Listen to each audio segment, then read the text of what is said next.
We are in the final week of preparation. We leave Friday morning. So all that's left now is the crying, right? I don't know about the crying. It's been a long road. It's been a lot of hard work. Right, but yeah. I mean, it's now actually become a reality. Yeah. Not even a dream anymore, you know. It's a reality now. Right. Yeah. It's we've had a few bumps in the road, but it is here. We've got a little bit of prep work to do today. You're going to go ride a little bit tomorrow to check a couple of things out. And then tomorrow afternoon, it's basically get everything laid out. And Friday morning, we pick the truck up. And so we'll load the truck up. And I'll show some video of that. But basically, this episode, I want to personally thank all those that got us to this point. There's a sort of a credit section at the beginning of the video that lists everybody specifically, but I do want to say, personal thank you to NCMP, Mark and Jill Ches, Alan Mitchell with heating and cooling, and he paid for the truck, so that was awesome. And then Tag MX, which you went down and visited them. That Beautiful was in place, beautiful facility, awesome people. They helped us incredibly. Right. Yeah. So that was episode 5, and obviously don't forget Matt Schneider, who helped us out quite a lot right at the last minute. right. Matt So tell them who Matt is. Yeah, Matt is a long-time friend of mine. In actual fact, I'm more friends with his dad than with him. His dad used to own Crystal Coast, which is now the Jimmy Weiner's training facility. And Matt heard what we were doing and that we were not quite had reached our goal. He just went ahead and said, whatever the balance is, let's do it. You guys are going to go. So that was absolutely awesome. Thank you, Matt. We do appreciate it. And say hi to your dad for me. And also your son, Lincoln. When I get back, him and I are going to ride together. There you go. Good deal. And there's been some individual sponsors. They'll be in that list that's in the front. Amazing. We set a goal for a conservative goal of about $3,000, which really was going to go to almost all of the fuel going out there and back. So I think we're good. We can at least get out there. Oh yeah. Right. I don't know about getting back. Maybe you'll have to leave me there. You fly back or something, right? So we're at least getting out there. Yeah. And so that the fuel should be covered in the truck.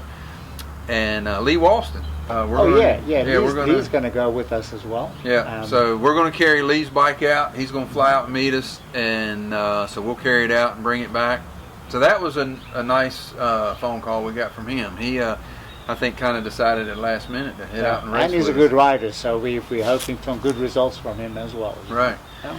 So. But then also, let me just mention as well, about people that were assisting us, is that Rusty Stout. Oh yeah. He stepped up to the plate right at the last minute. We were really in a bind 3-4 days ago, and Rusty came out and helped us out a lot. So, Rusty, yes, you're a true friend. Thank you. Yeah, there are some friends out there a lot of times that step up when you need them, and he is definitely one that has pulled through. And he basically said, whatever you need, just let me know. I'll help you out.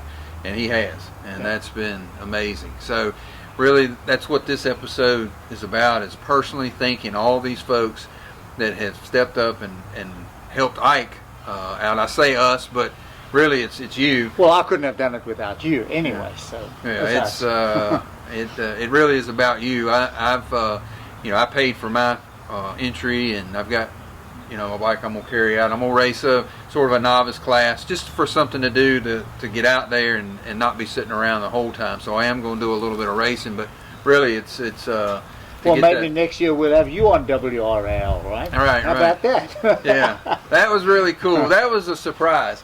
And these videos, obviously we're not trained actors or anything like that. So this is all off the cuff, right? So it was interesting when Rick Armstrong with WRAL contacted us really at the last minute. We happened to be up at at NCMP, and he reached out to Ike, and I think your phone was off.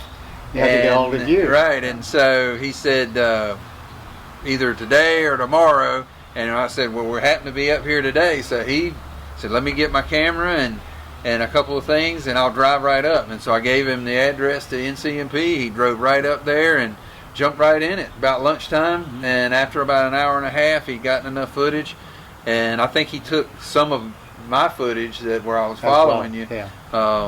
And of course I was struggling to keep up with you, but so that was a really neat surprise. That was really fun. So what I'm going to do is right now I'm going to include that video. So if you haven't seen it, here it is.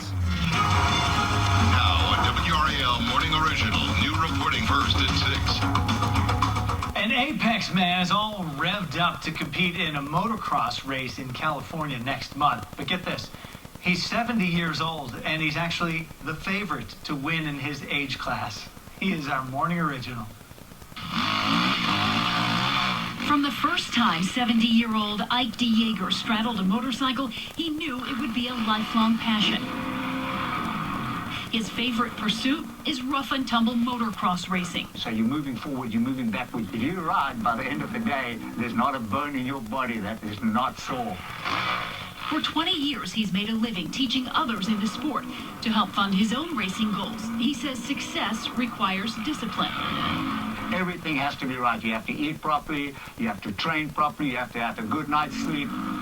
This year, his goal was to seek a second championship in the World Vets Motocross Championship in California, but the costs almost caused him to bow out. Owners of this track at NC Motor Park near Henderson provided the bike and free access to this training course. And they said, whatever else you need, let's put it together. You're going to go race the World Vets. As Dejager grows older, he wants to reach back and inspire others to live life with no regrets. All those things that they hadn't done, they'd be sitting on the rocking chair and say, I wish I'd done that, I wish I'd done that. It's never too late. You can still go out and do it, but just be smart about it. Don't give up on your dreams, because even if you're old, we still do have dreams. Catherine Brown, WRAL News. That is so great. The big race in California is the weekend of November 2nd. A chance to bring home a world championship. Oh, that's fantastic. cool. And you probably hear that he's not from North Carolina. He's originally from South Africa, but never give up on your dreams. 70 is a new 50. It is. And, you just don't stop. If you just keep doing these things, then, if you quit, then it gets harder. So don't quit. Keep doing it. Yes, it's interesting, and in actual fact, it gave me the opportunity to say to the people is that I wanted the older riders to understand that don't stop riding, don't stop on your dreams. There's always such beautiful things to do. And David was just mentioning, he's saying, next year maybe we'll all go to the World's Vets. And then I looked at him, I could see a little twinkle in his eyes, and he said to me, remember you were talking about the Baja or whatever? I said, yeah, you got it, because maybe we can even put that together for next year. But guys, yes, we are motorcycle riders. We love being outdoors. We love racing our motorcycles.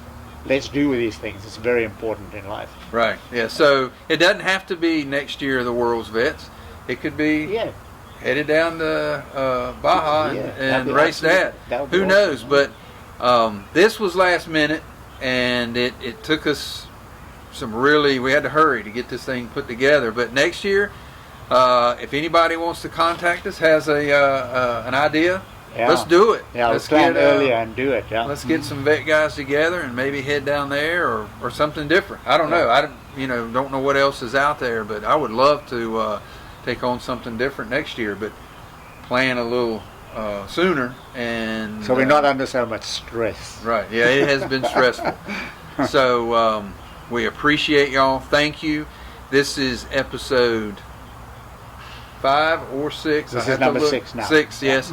So I'll do another one for Friday morning, showing you our prep that we've done in the truck, loadings, right? And pulling out. Yep. And so I will try and put some things together while we're on the road, and if we can find some internet connection or whatever, I'll post some. Yeah, stuff we've had lots and lots of people say, document the journey, let us know, keep us in the loop as to how things are going, and things like that. So yes, we would love to do it, and we want to do it, and whenever we can, we're going to be taking videos of our journey out there, and everything that we're doing out there too, we're going to be documenting as well. Right. So, and we had a couple of opportunities to do different things. You had a guy that's got some bikes out there that would have rented bikes for us. Which So I'll talk if- to him when we're out there now again for next year maybe, if Right. we want to do it differently. Right. If there are folks that say, hey, I don't want to drive 2,700 miles to a race, that the only issue is your gear and getting all the stuff out there. That kind of made me nervous, is getting out there without stuff that we needed. So, and we can explore different ways to do this. We just kind of threw it out there to jump in a truck and drive out there. So it can be done any way. I know this guy, he's got bikes that he rents. You just fly out there, he takes care of you. But even still, that's probably It's not about as cheap. expensive as what we did. Yeah, it's this. $3,000 for 10 days or something. Right. So yeah, it's, So this is probably the cheapest way we could have done Yeah. it. I don't think we could have done it. but any we cheaper. wanted the experience, and we wanted to document the experience. So Right. we know where we are. Yeah. Yeah, because we're going to be sleeping in the truck. We've already got our beds made up and ready to go. We've got grills that we're going to take with us. We've got propane heaters, things like that. So we should be set. We've got our tools. Everything's good to go. So, all right. We will see you Friday, hopefully. Yep, and this is actually a reality now, so this is where we're going. That's It's it. no more dream now. That's it. It's the real deal. All right.